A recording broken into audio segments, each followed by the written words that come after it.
সুপ্রিয় দর্শক, আপনাদের সবাইকে আমন্ত্রণ জানাচ্ছি এনটিভি নিয়মিত স্বাস্থ্য বিষয়ক আয়োজন স্বাস্থ্য প্রতিদিন এই অনুষ্ঠানে। সুপ্রিয় দর্শক, আপনারা নিশ্চয়ই জানেন যে আমরা স্বাস্থ্য প্রতিদিন অনুষ্ঠানে স্বাস্থ্য বিষয়ক নানাবিধ বিষয় নিয়ে আলোচনা করে থাকি। বর্তমান যুগে সবথেকে বেশি যে সমস্যাটা দেখা দেয় সেটি হচ্ছে হাঁটুতে ব্যথা বা হাঁটুর ক্ষয় বা হাঁটুর ক্ষয়জনিত রোগ। সুপ্রিয় দর্শক, আমি নুসরাত জাহান দীপা আজ আপনাদের সঙ্গে রয়েছি এবং আমাদের আজকের আলোচ্য বিষয় হচ্ছে সেই হাঁটুর ক্ষয় বা আর্থ্রাইটিস। এই বিষয়টি নিয়ে আজ আমরা বিস্তারিত আলোচনা করার চেষ্টা করব। আর এই বিষয়টি নিয়ে কথা বলার জন্য আজ আমাদের সঙ্গে স্টুডিওতে উপস্থিত রয়েছেন একজন বিশেষজ্ঞ চিকিৎসক। আলোচনা শুরু করব, তবে তার আগে আমরা পরিচিত হয়ে নিই আমাদের সেই অতিথির সঙ্গে। অধ্যাপক ডাক্তার পারভেজ আহসান 1960 সালের আগস্ট মাসে ঢাকা জেলায় জন্মগ্রহণ করেন। তিনি 1986 সালে চট্টগ্রাম মেডিকেল কলেজ থেকে MBBS ডিগ্রি অর্জন করেন। এরপর তিনি চিকিৎসা বিজ্ঞানে উচ্চতর MS ডিগ্রি লাভ করেন। বর্তমানে তিনি ইবনে সিনা মেডিকেল কলেজ ও হাসপাতালের অর্থোপেডিক্স বিভাগের অধ্যাপক হিসেবে কর্মরত। স্যার, আপনাকে স্বাগত আমাদের আজকের অনুষ্ঠানে।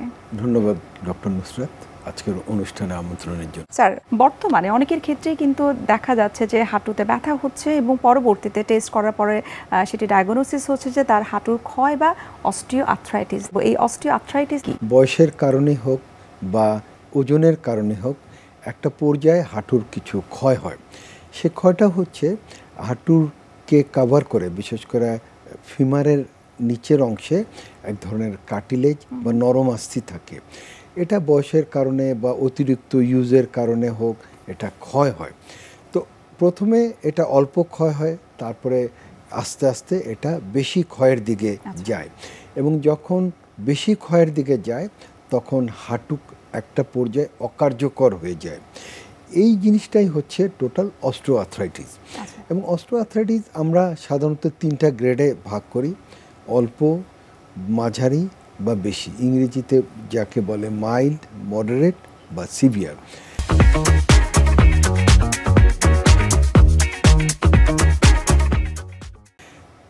এটা এ কারণেই গ্রেডিং করা হচ্ছে যে মাইল্ডের একরকম চিকিৎসা, মডারেটের আবার আরেক ধরনের চিকিৎসা এবং যাদের সিভিয়ার অস্টিওআর্থ্রাইটিস হয় তাদের আরেক রকম চিকিৎসা। সে যাই হোক, হাঁটুর এই রোগটা অত্যন্ত বেশি এবং দেখা গেছে যে প্রায় 2 কোটি লোক সারা বিশ্বে এই হাঁটুর অস্টিওআর্থ্রাইটিসে ভুগে থাকে। যদি কারোর ক্ষেত্রে দেখা যায় হাঁটুতে ব্যথা হচ্ছে, সেক্ষেত্রে তিনি কিভাবে আসলে বুঝবেন যে তার হাঁটুর ক্ষয়জনিত রোগ বা অস্টিওআর্থ্রাইটিস জনিত সমস্যায় তিনি ভুগছেন? কি কি লক্ষণ আসলে রয়েছে? আমরা যারা ডক্টর, যাদের দৈনন্দিন জীবনে এই ধরনের রোগী আসে, তারা কতগুলা ক্রাইটেরিয়া তৈরি করি। যেমন রোগীর বয়স দেখি। এখন হাঁটুর ব্যথা নিয়ে যদি 15 বা 20 বছরের একজন ছেলে বা মেয়ে আসে, এটা অস্টিওআর্থ্রাইটিস না। সাধারণত 40 ঊর্ধ্ব বা 45 ঊর্ধ্ব সাধারণত বয়স হতে হবে। 2 নম্বর হচ্ছে, যদিও এটা বলা হয় যে মহিলাদের বেশি হয়, কিন্তু এটা পুরুষ এবং মহিলা উভয়েরই এই হাঁটুর ক্ষয় হয়ে থাকে। 3 নম্বর হচ্ছে, যাদের ওজন বেশি তাদের হাঁটুর ক্ষয়টা বেশি হয়, বিশেষ করে স্থূলকায় বা ওভারওয়েট। 4 নম্বর হচ্ছে, যাদের আমি যেটা বলতে চাই, যাদের বংশগত, যেমন তাদের বাপ দাদা এই রোগে খুব তাড়াতাড়ি সাফার করছে, তাদেরও এই সাধারণত হয়। এখন আমাদের কাছে প্রেজেন্টেশন হিসেবে আছে সাধারণত প্রথমে ব্যথা, দ্বিতীয়ত ফুলে যাওয়া, তৃতীয়ত অনেক সময় আড়ষ্ট ভাব, চতুর্থ মুভমেন্ট রেস্ট্রিক্টেড, মানে হাঁটা চলায় তার সমস্যা। এই ধরনের প্রেজেন্টেশন নিয়ে, এই ধরনের সিমটম নিয়ে সাধারণত আমাদের কাছে এসে থাকে। আচ্ছা, অনেকের ক্ষেত্রে আমরা শুনে থাকি যে হাঁটা চলা করতে গিয়ে অথবা উঠা বসা করতে গিয়ে হাঁটুতে কিছুটা জড়তা কাজ করে, অথবা অনেকে বলে থাকে কিছুটা শব্দ তারা পায়, কিছুটা মচমচে শব্দের মতো তারা শুনতে পায়। এর কারণটা আসলে কি? ধন্যবাদ। কিছু কিছু প্রেজেন্টেশন আছে আর্লি প্রেজেন্টেশন, যেমন তার কিছু ব্যথা হয়, বসতে গেলে ব্যথা হয় বা সিঁড়ি থেকে নামতে ব্যথা হয়। এটা হচ্ছে আর্লি প্রেজেন্টেশন। এটাই যখন পার হয়ে যায় তখন শব্দ হতে থাকে, তখন এই যে হাঁটু, এই যে ক্ষয় হলে এই দুটোর মুভমেন্টে তখন ক্ষয় হয়। এখানে কার্টিলেজ থাকে, এই কার্টিলেজগুলো ক্ষয় হলে তখন একটা শব্দ হতে থাকে। তখন রুগীরা এসে আমাদের শব্দের কথা বলে। আর যাদের লেট প্রেজেন্টেশন তাদের মুভমেন্ট রেস্ট্রিক্টেড, অর্থাৎ হাঁটা চলা করতে খুবই অসুবিধা হয় এবং তারা খুব সামান্য ডিস্টেন্সে তারা হাঁটে এবং সবচেয়ে ইম্পর্টেন্ট হচ্ছে তাদের ডেইলি অ্যাক্টিভিটিস অনেক কমে যায়। এই ক্ষেত্রে খাদ্যাভ্যাস পরিবর্তন করা বা অনেকের ক্ষেত্রে দেখা যায় যে তারা ভিটামিন বা সাপ্লিমেন্ট অনেক ধরনের নিচ্ছে, মিনারেলস টাইপের সাপ্লিমেন্ট নিচ্ছে, এটিকে আসলে আপনি কতটুকু সাপোর্ট করেন? আর্লি স্টেজে আমরা বলি আপনার ওজন কমান, আপনার একটু এক্সারসাইজ করেন, ফিজিও নেন, এটা চলে। এবং তখন খাদ্যাভ্যাস বিশেষ করে তারা যদি মোর ফ্যাটি ফুডস খায়, মোর আমি যে জাঙ্ক ফুডস বার্গার্স বা এসব জাতীয় খাওয়া খায়, তাহলে ওয়েট বাড়বে এবং হাঁটুতে ইফেক্ট করবে প্রতিটি অ্যাক্টিভিটিতে। সেজন্য আমরা সবসময় বলি তাকে সবসময় আমরা তাকে গ্রিন লিফি ভেজিটেবলস এবং ফ্যাটলেস ফুড খেতে আমরা বলি এবং মিল্ক প্রোডাক্টও খেতে আমরা তাদের বলি। এবং এইগুলো খেয়ে তারা যদি এক্সারসাইজ করে তাহলে তার হাঁটুটা আরও ভালো থাকবে। স্যার, যে সমস্ত মহিলাদের মেনোপজ হয়ে যায় তাদের হাঁটুর ক্ষয়জনিত সমস্যাটা অনেক বেশি দেখা দেয়, এর বিশেষ কোনো কারণ আছে? জি, ধন্যবাদ। মেনোপজের ফলে তার ইস্ট্রোজেন হরমোনটা কমে যায় এবং এই ইস্ট্রোজেনটা সাধারণত হাড় ক্ষয়কে প্রতিরোধ করে, তার মানে অস্টিওপোরোসিসকে প্রিভেন্ট করে থাকে। কিন্তু মেনোপজের পরে ইস্ট্রোজেন থাকে না এবং ফলে অস্টিওপোরোসিস হয় এবং অস্টিওপোরোসিস মানে হচ্ছে হাড় দুর্বল হওয়া এবং যাদের হাড় দুর্বল তাদের হাড় ক্ষয়টাও, জয়েন্টের ক্ষয়টাও আর্লি হয়ে যায় এবং সেজন্য দেখা যায় আমরা জিজ্ঞেস করি যে আপনার মেনোপজ হয়েছে কিনা, আর্লি মেনোপজ বা আমরা হিস্টেক্টমি হয়েছে কিনা। তাদের যেহেতু ইস্ট্রোজেন কমে যায় তাদের হাড় ক্ষয়টা বেড়ে যায় এবং হাড় ক্ষয়ের অবস্থায় তার অস্টিওআর্থ্রাইটিসটা, জয়েন্ট ক্ষয়টা বেড়ে যায়। যাদের এই যে হাঁটুর ক্ষয় হচ্ছে বা অস্টিওআর্থ্রাইটিস হচ্ছে, মেডিসিন নিশ্চয়ই আপনারা তাদেরকে দিয়ে থাকে, সেটার সাথে কি আসলে ফিজিওথেরাপির মতো ট্রিটমেন্ট নেওয়ার কোনো দরকার আছে কিনা, বা এটার গুরুত্ব আসলে কতটুকু? জি, আর্লি স্টেজে এবং মিড স্টেজে ফিজিওথেরাপি খুবই হেল্পফুল।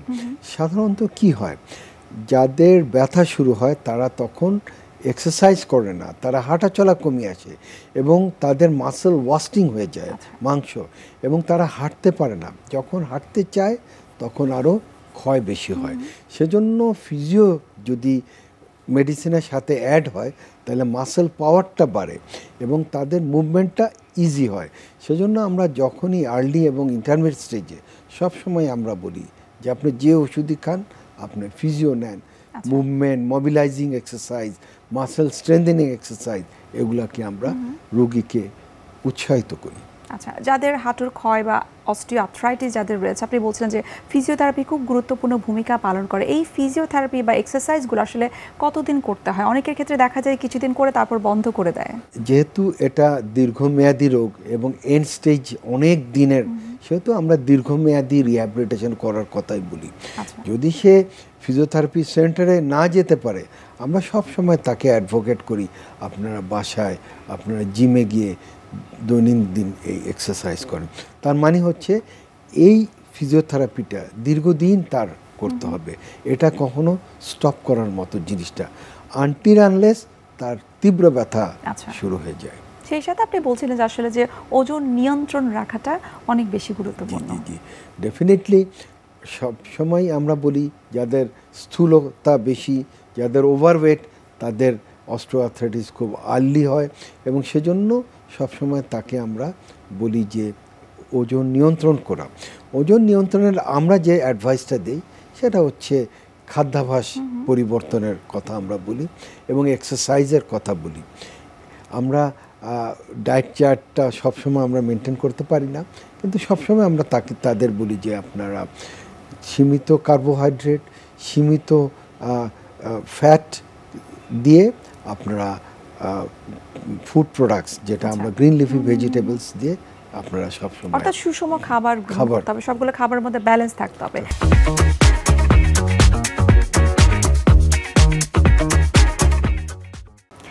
স্যার, যাদের অস্টিওআর্থ্রাইটিস হচ্ছে তার ডায়াগনোসিস হয়ে গেল, তখন তার ট্রিটমেন্ট প্রোটোকলটা কি হয়ে থাকে? সাধারণত যাদের অল্প অস্টিওআর্থ্রাইটিস বা আর্লি অস্টিওআর্থ্রাইটিস তাদেরকে আমরা খুব সামান্য ওষুধ দিয়ে ট্রিট করি, যেমন প্যারাসিটামল বা অ্যাসিটোঅ্যামিনোফেন, এই সমস্ত হালকা ওষুধ দিয়ে তাদের ট্রিটমেন্ট করি এবং তাদের অ্যাডভোকেট করি আপনারা সবসময় হাঁটুর এক্সারসাইজ করবেন।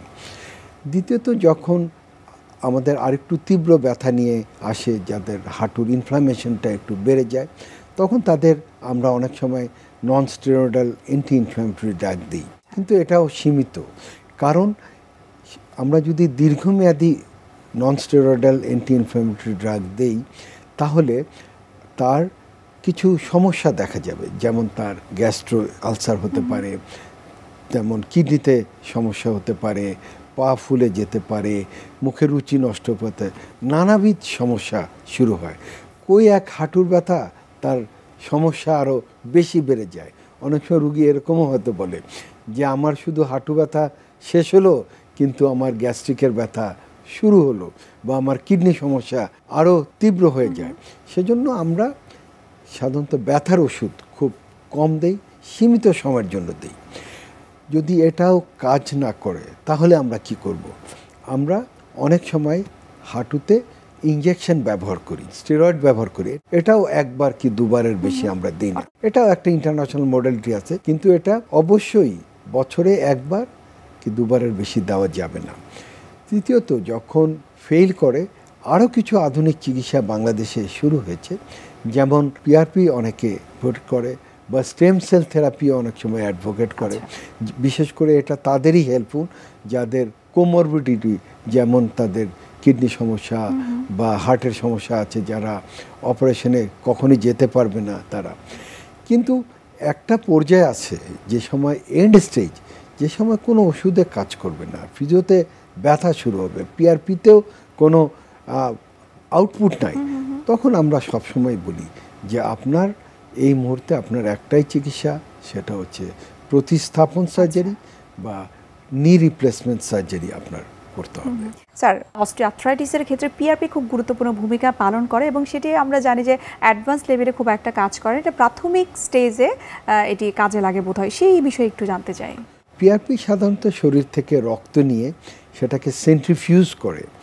সেন্ট্রিফিউজ মেশিন আছে, মেশিনে সেন্ট্রিফিউজ করার পরে তার উপরে যে লেয়ারটা আছে সেটা সিরিঞ্জে করে হাঁটুতে ইনজেক্ট করা হয় এবং তার কিছু পোস্ট অপারেটিভ ম্যানেজমেন্ট করে। সাধারণত দেখা যায় যে ইন্টারমিডিয়েট স্টেজে, মডারেট স্টেজে এটা অনেক সময় হাঁটুর যে ক্ষয় আছে সেটাতে কাজ করে। আরেকটা জিনিস এটার সাথেই যে ভিস্কো সাপ্লিমেন্টেশনও আছে, যেটা আমরা অনেক সময় ইউজ করি, যেটা বলে হায়ালুরোনিক অ্যাসিড, আর্টিফিশিয়ালি সেটা দেওয়া হয়। যেটা যেহেতু হাঁটুর অস্টিওআর্থ্রাইটিসের সময় হাঁটুর ভিতরে যে সাইনোভিয়াল ফ্লুইড আছে এটা কার্যক্রমহীন হয়ে যায়, সেজন্য বাইরের থেকে অনেক সময় ভিস্কো সাপ্লিমেন্টেশন বা আর্টিফিশিয়াল সাইনোভিয়াল ফ্লুইডও ইনজেক্ট করে কিছুদিন আমরা হাঁটুর ব্যথাকে প্রশমিত করতে পারি। স্যার, আমরা এই হাঁটুর প্রতিস্থাপন নিয়ে আরেকটু জানবো আপনার কাছ থেকে, কিভাবে করা হয় বা কাদের ক্ষেত্রে কখন আপনারা এই সিদ্ধান্তটা নিয়ে থাকেন। তবে তার আগে আমরা একটু দেখে নিচ্ছি আমাদের স্বাস্থ্য প্রতিদিনের নিয়মিত আয়োজন, কি খাবেন কেন খাবেন এই সেগমেন্টে। সুপ্রিয় দর্শক, আপনারা দেখছেন স্বাস্থ্য প্রতিদিন এই অনুষ্ঠানটি। এ পর্যায়ে আমরা দেখে নিচ্ছি বিভিন্ন খাদ্যের পুষ্টি গুণাগুণ নিয়ে আমাদের পুষ্টিবিদের পরামর্শ। এই শীতে অনেকেই কমপ্লেন করছে গায়ে ব্যথা বেড়ে গিয়েছে। এই গায়ে ব্যথাটা কিন্তু শীতকালে খুবই স্বাভাবিক, কিন্তু কিছু রিপোর্ট আছে, ব্লাড রিপোর্ট, যে রিপোর্টগুলো খারাপ হয়ে গেলেও কিন্তু আপনার গায়ে ব্যথা, পায়ে ব্যথা হতেই পারে। শীতকালে যে কোনো মানুষেরই ইমিউন পাওয়ারটা একটু কমে যায়। সেই ক্ষেত্রে এই শারীরিকভাবে যদি আপনার ব্যথাটাও বাড়ে তাহলে কিন্তু আপনার ভোগান্তির আর শেষ নেই। সেক্ষেত্রে আপনাকে আমি বলবো যে আপনার ইউরিক অ্যাসিড বা বাতের কোনো সমস্যা হলো কিনা সেটি চেক আউট করতে হবে। যদি আগে থেকেই সেই বিষয়টি থেকে যায় সেক্ষেত্রে আপনার গায়ে ব্যথা স্বাভাবিক। কিন্তু কিছু পরিমাণ কিছু খাবার আছে যেই খাবারগুলো আপনি যদি খাদ্য তালিকা থেকে বাদ দেন অথবা খাদ্য তালিকায় ইনক্লুড করেন তাহলে গাউট বা বাতের এই সমস্যা থেকে আপনি কিন্তু রেহাই পেতে পারেন। সেই খাবারগুলোর ভিতরে প্রথমেই চলে আসে যেগুলো আপনাকে বাদ দিতে হবে, কারণ কিছু খাবার আছে যেগুলো ইউরিক অ্যাসিড সমৃদ্ধ এবং ইউরিক অ্যাসিডের পরিমাণ বডিতে বাড়িয়ে দিয়ে আপনার বাতের সমস্যাও সৃষ্টি করে এবং সমস্যা থাকলে সেটিও বাড়িয়ে দেয়। সেই খাবারগুলোর ভিতরে প্রথমেই চলে আসে পুঁই শাক, পালং শাক। পুঁই শাক এবং পালং শাক অনেক ভালো, পালং শাক তো খুবই ভালো, সবাই আমরা জানি, কিন্তু কিছু কিছু ক্ষেত্রে এটি আর ভালো থাকে না। পালং শাকের যে উপাদানগুলো আছে এবং পুঁই শাকের উপাদানগুলো ইউরিক অ্যাসিড বাড়াতে খুবই সাহায্য করে। যাদের বাতের রোগ আছে, যাদের বাতের সমস্যা আছে বা গাউটের প্রবলেম, তাদের ক্ষেত্রে কিন্তু এই দুটো আপনার ব্যথার পরিমাণ অনেক বেশি বাড়িয়ে দিবে। তাছাড়া খাদ্য তালিকা থেকে বাদ দিতে হবে আপনাকে চিংড়ি মাছ। চিংড়ি মাছ খেলেও আপনার বডির যে ইনফ্লামেশন সেটা কিন্তু বেড়ে যাবে। মাশরুমও বাদ দিতে হবে আপনার খাদ্য তালিকায়। মাশরুম খুবই ভালো আমরা জানি, কিন্তু কিছু ক্ষেত্রে গাউটের পেশেন্টের অনেক ধরনের প্রবলেম ক্রিয়েট করে। তাছাড়া কিছু আমাদের স্পেশালি যারা পুরান ঢাকায় থাকে তাদের ক্ষেত্রে স্পেশালি দেখা যায় নিহারি বা তেহারি এগুলো খাওয়ার বেশি একটা ঝোঁক থাকে। সেই ক্ষেত্রে তাদের দেখবেন যে ওজন যেভাবে অনেক বেড়ে যায় এবং গায়ের ব্যথা অনেক বেশি থাকে, এবং শীতকালে তো তাদের ব্যথার অনেক কমপ্লেইন আমাদের এখন পর্যন্ত পেশেন্ট এসে বলেই যায়। সেই ক্ষেত্রে আমি তাদেরকে বলবো যে খাদ্য তালিকা থেকে নিহারি বা তেহারি আপাতত একটু স্টপ রাখেন, কেননা এইগুলো যদি আপনার ইউরিক অ্যাসিড বেড়ে যায় তাহলে আরও বেড়ে যেতে সাহায্য করবে। তাছাড়া আপনার খাদ্য তালিকা থেকে বাদ দিতে হবে গরু খাসির মাংস সরাসরি। খাদ্য তালিকায় যত আপনি গরু খাসির মাংস রাখবেন, ফ্যাটি ফুডগুলো রাখবেন, আপনার খাদ্য তালিকার সাথে সাথে আপনার ইউরিক অ্যাসিডও এনরিচ হয়ে যাবে। তাহলে আপনি খাবার তালিকায় কী রাখবেন? খাদ্য তালিকাটা রাখতে হবে একদম সিম্পলভাবে। খাদ্য তালিকাতে আপনি প্রচুর পরিমাণ হোল গ্রেন জাতীয় কোনো একটা শস্য রাখতে পারেন। সেক্ষেত্রে আপনি লাল আটা রুটি রাখতে পারেন, লাল চালের ভাত রাখতে পারেন, একটু নাটসও রাখতে পারেন, যেগুলোতে অবশ্যই একটু স্কিনটা থাকে, সেইটাকে একটু খেয়াল রাখতে হবে। এছাড়া আপনাকে খাদ্য তালিকায় রাখতে বলবো ভিটামিন সি কন্টেনিং কিছু খাবার, যে খাবারগুলো আপনার ইনফ্লামেশনটা দূর করবে এবং আপনার রোগ প্রতিরোধ ক্ষমতা বাড়িয়ে তুলবে। খাদ্য তালিকায় যদি আপনি ইউরিক অ্যাসিড যদি বেড়ে যায়, খাদ্য তালিকায় আপনাকে কিছু খাবারের সাথে রাখতে হবে আদা, রসুন এবং তুলসী পাতার মতো কিছু খাবার, যেগুলো আপনার ইউরিক অ্যাসিড কমাবে না, কিন্তু আপনার যে প্রদাহগুলো আছে, যে ইনফ্লামেশনগুলো আছে, সেগুলো আপনার ব্যথাটাকে উপশমন করতে সাহায্য করবে। খাদ্য তালিকাটাকে একদম নিউট্রিয়েন্ট এনরিচ করে দিতে হবে, কেননা কোনো খাদ্য তালিকায় যদি একটি খাবারও যদি কোনো নিউট্রিয়েন্ট যদি কম থাকে, যদি মিল রিপ্লেসমেন্ট করতে চান তাহলে একই জাতীয় খাবার থেকে মিল রিপ্লেসমেন্ট করতে হবে। কিন্তু কোনো একটা নিউট্রিয়েন্ট যদি কমে যায় আপনার বডিতে, তাহলেই আপনার শরীরে সমস্যাগুলো বেড়ে যেতে থাকবে। সো সেই ক্ষেত্রে খাদ্য তালিকাটাকে করে ফেলুন ব্যালেন্স। যত ব্যালেন্স করতে পারবেন আপনার ব্যথা খুব দ্রুত কমে যাবে আশা করা যায়। খাদ্য তালিকায় আপনি বিভিন্ন খাবারের ভিতরে রাখতে পারেন দুধ জাতীয় খাবার, কিন্তু অনেক রোগী আমাদের কাছে এসে বলে দুধ জাতীয় খাবার খেলে আপনার শারীরিক সমস্যা হয়, কিন্তু দুধের ভিতরেও বিভিন্ন ধরনের খাবারটাকে পরিবর্তন করে কিন্তু আপনি খাবার গ্রহণ করতে পারেন। এক্ষেত্রে লো ফ্যাট মিল্ক কিন্তু সবচাইতে ভালো। যাদের ইউরিক অ্যাসিড হাই থাকে তারা অনেক গাঢ় করে স্বর সমৃদ্ধ করে আপনারা কিন্তু মিল্কটা খেতে পারবেন না। সেক্ষেত্রে আপনি লো ফ্যাট মিল্ক দিয়ে যদি কোনো খাবার বানাতে চান সেটা কিন্তু খেতে পারেন। তাছাড়া আপনার খাদ্য তালিকায় একটু জুস রাখেন, প্রচুর পরিমাণে ফ্রুটস এবং ভেজিটেবল কিন্তু আপনার খাদ্য তালিকায় রাখতেই পারেন, কারণ শীতে এই তো সুযোগ।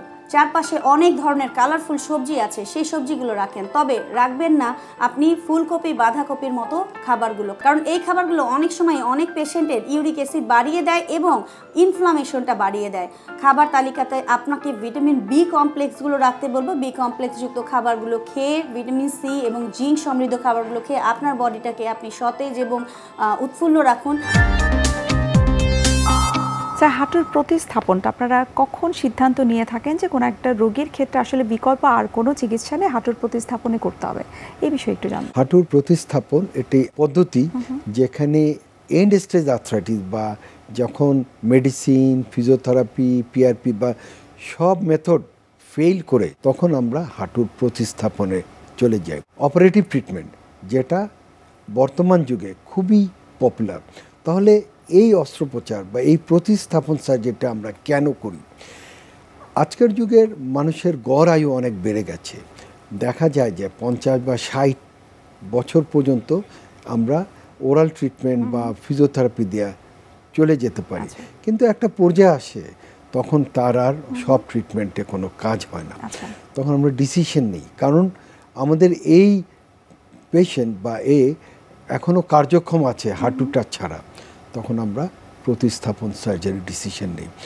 কারণ এখনকার যুগে সে নিজেকে সব কাজ করতে হয়, তাকে নিজে বাজার করতে হয়, নিজের প্রফেশন মেনটেন করতে হয়, নিজেকে আয় করতে হয়, এবং সিঙ্গেল ম্যান যে ফ্যামিলিটা এটা এখন কারণেই এখন অর্থাৎ এক্ষেত্রে হাতুর প্রতিস্থাপনটা অনেক বেশি গুরুত্বপূর্ণ ভূমিকা পালন করে এবং আমাদের দেশেও অনেক অ্যাভেলেবেল। অসংখ্য ধন্যবাদ স্যার এত গুরুত্বপূর্ণ কিছু তথ্য আমাদেরকে দেওয়ার জন্য এবং শুভকামনা এনটিভির পক্ষ থেকে।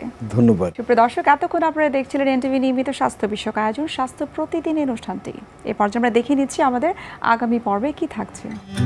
এই বোটক্স জিনিসটাকে, এটা একটা বোটুলিনাম টক্সিন, হ্যাঁ একটা টক্সিন। এটা কেন ইউজ করা হয়?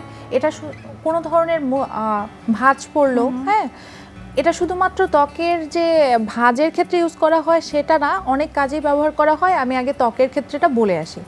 ফার্স্টেই বলবো ফেসের ক্ষেত্রে দেখবেন যে অন্যান্য জায়গায় ফোরহেডে লাইন্স হচ্ছে, হ্যাঁ ফাইন লাইন্স বা হচ্ছে ডাইনামিক লাইন্স যেগুলো বলি, যেগুলো একটু কুচকে যাওয়া, সেই জায়গাগুলোতে যখন এটা দেয়া হয় এই মাসেল মুভমেন্টটা হওয়ার কারণেই তো ভাঁজটা হয়। এটা রিল্যাক্স করে দেয় মাসেলটাকে।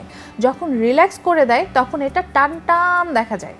যখন টান টান দেখাবে তখন দূর থেকে দেখা যাবে যে আপনার স্কিন এখন যেটা ভাঁজ চলে যাওয়ার পর 10 বছরে কমে যায়। আচ্ছা, 10 বছর কম মনে হয়। তো এইটা হচ্ছে এই বোটক্সের ম্যাজিক। বিশ্বের যে কোনো প্রান্ত থেকে যে কোনো সময় এনটিভির জনপ্রিয় অনুষ্ঠান স্বাস্থ্য প্রতিদিন দেখতে আপনারা ভিজিট করতে পারেন আমাদের পূর্ণাঙ্গ পোর্টাল www.ntvbd.com এ। এছাড়াও এনটিভি বিভিন্ন ধরনের জনপ্রিয় অনুষ্ঠান এবং নিউজ আপডেট পেতে আপনারা ভিজিট করতে পারেন আমাদের ইউটিউব চ্যানেল এবং ভেরিফাইড ফেসবুক পেজে। সুপ্রিয় দর্শক, আজ এখানেই শেষ করতে হচ্ছে। দেখা হবে আবার আপনাদের সঙ্গে। সে পর্যন্ত আপনারা সবাই ভালো থাকুন, সুস্থ থাকুন এবং সবসময় এনটিভির সঙ্গেই থাকুন।